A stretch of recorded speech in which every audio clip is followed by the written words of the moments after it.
아는 기자, 정치부 이세진 기자 나왔습니다. 이걸 조금 정리를 해봐야 될 것 같아요. 지금 지휘권이 누구에게 있느냐, 무슨 얘기냐면 오늘 경호처가 문을 열어주지 않았습니다.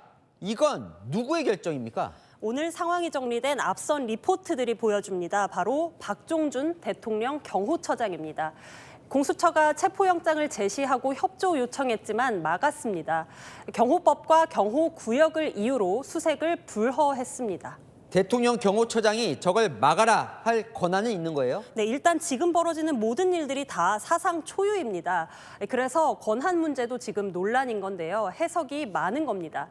우선 대통령실과 여권에서는 경호처장에게 그 권한 있다라고 말합니다. 경호처는 대통령 직속 조직이지요. 경호처장은 차관급이고요. 대통령이 직무정지돼서 지휘권이 없는 지금은 경호처장이 스스로 경호 대상과 방법에 대한 판단을 할 수 있다고 보는 겁니다. 또 법안을 보면 된다고 말하는데요. 경호처장이 경호처 업무를 총괄하고 지휘 감독한다, 적혀 있다라는 거죠. 대통령은 직무만 정지됐을 뿐 엄연히 현직 대통령이라면서 불법영장을 집행하는데 경호처장이 막는 거 당연하다라는 논리입니다. 근데 민주당 생각은 전혀 다른 것 같던데요. 네, 민주당은 경호처장에게 그럴 권한이 없다라고 말합니다. 즉각 내란 혐의로 경호처장을 고발하겠다고도 했습니다. 그 권한은 최상목 권한대행에게 있다라는 게 민주당의 생각인데요. 경호처를 총괄하는 대통령의 권한이 지금 최대행에게 갔으니 경호처를 지휘할 권한도 최대행이 가졌다는 논리입니다. 경호처 지휘권 발동하라. 민주당이 오늘도 최대행 이렇게 압박한 것도 이런 이유에서죠. 공수처는 또 권한 문제를 조금 또 다르게 보는 것 같고요. 네, 공수처는 이틀 전인 지난 1일이죠. 3명에게 협조 공문을 보내놓은 상황이었습니다.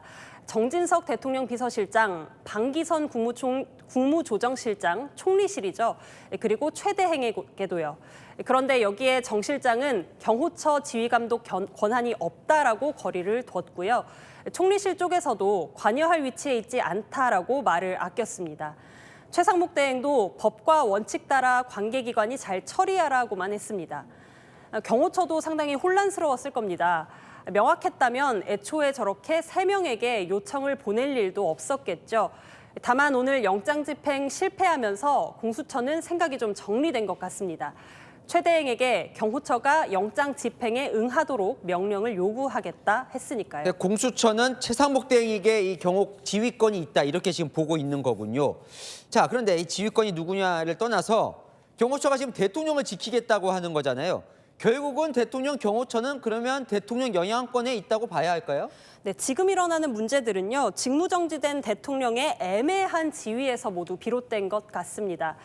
대통령은 이미 지난달부터 국회 탄핵안 통과 이후 직무정지, 그러니까 권한은 다 내려놓은 상황이죠. 하지만 헌법재판소가 탄핵 판결을 내기 전까지 대통령의 신분은 유지됩니다. 여전히 현직 대통령이고 경호처의 경호 대상입니다. 경호 대상, 이 포인트에서 경호처가 대통령 신변을 보호하는 방향으로 움직였을 가능성이 있다라는 겁니다. 경호 쪽의 전문가들에게 물어보니까요. 경호 대상의 의중에 따를 수밖에 없는 측면도 있다라는 분석이 있더라고요. 대통령의 임명권이나 직제상 대통령의 영향권에서 벗어나기 힘들다는 한계가 있다라는 거죠. 오늘 진임 막아선 박종준 경호처장, 윤 대통령의 신복으로 알려져 있죠.